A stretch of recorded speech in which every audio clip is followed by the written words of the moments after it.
ترتاح القلوب وتنزاح المتاعب والكروب وتنزل رحمة الله. Alhamdulillah Rabbil Alamin wa salatu wa salam ala ashraf al-mursalin. Assalamu alaikum wa rahmatullahi wa barakatuh. Et donc nous poursuivons notre cheminement avec Ibn Ata'illah al-Sakandari. Et aujourd'hui, il nous invite à une méditation sur le fait de nous rappeler que Dieu est notre but. Allahu Rayatuna. Cela signifie que tout le reste n'est qu'un moyen pour aller vers Dieu, quel que soit le chemin que nous suivons. Et dans cette sagesse, il nous dit ceci. ما أرادت همة سالك أن تقف عندما كشف لها إلا ونادته هواتف الحقيقة الذي تطلبه أمامك ولا تبرجت له ظواهر المكونات إلا ونادته حقائقها إنما نحن فتنة فلا تكفر. Ce qui signifie la détermination de celui qui chemine en quête de la vérité ne fait pas halte vers ce qui lui est découvert, sans que les voix de la vérité ne l'interpellent en lui disant ce que tu cherches est devant toi. Et les apparences des êtres ne se parent pas à ses yeux, sans que leur vérité profonde ne l'interpelle en lui disant « Nous ne sommes que tentation, ne t'engage donc pas dans la négation. » En fait, l'être humain, quelle que soit la vie qui est la sienne, ne trouvera la plénitude que s'il va à la rencontre de son Créateur. Et il y a des obstacles à cela. Et ces obstacles ne sont pas seulement ceux qu'on trouve dans les voies de la tentation du mal, mais aussi dans la voie du bien. Et là, il y a un paradoxe que Ibn Ata'illah al-Sakandari met en évidence, à savoir que celui qui suit la voie du bien, la voie de la spiritualité, sur son chemin, il peut lui arriver de rencontrer ce qu'on appelle el karamat.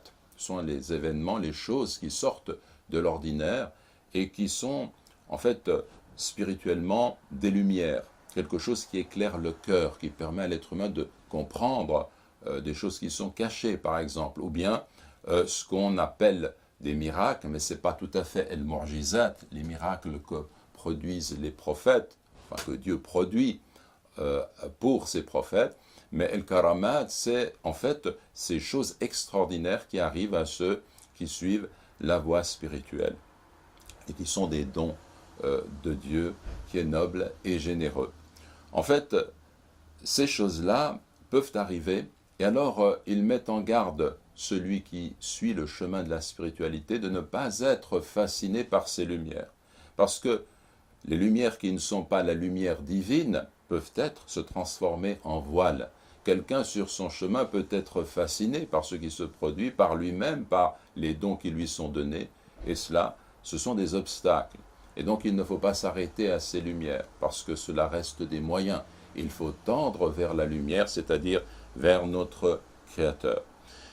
L'autre volet, c'est bien entendu celui des tentations. Et en fait, il y a dans l'existence humaine des êtres, des objets qui peuvent nous séduire. Ils ont un aspect qui est celui du paraître, ils ont un autre aspect qui est celui de l'être.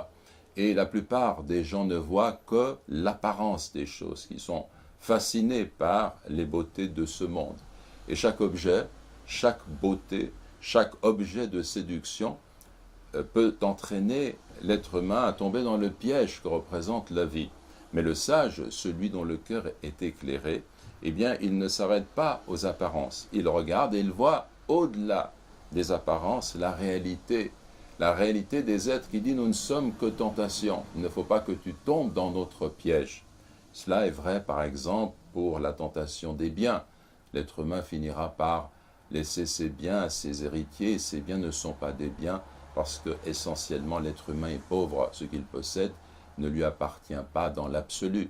Cela est vrai quand on considère par exemple la beauté. La beauté va se faner et derrière la beauté, il y a la réalité de l'existence. Donc le sage qui voit avec cette lumière ne se laisse pas séduire par les beautés de l'univers parce qu'il a conscience de la réalité de l'existence qui est éphémère, qui est passagère, et donc il s'oriente là encore, résolument vers l'Éternel, vers son Créateur.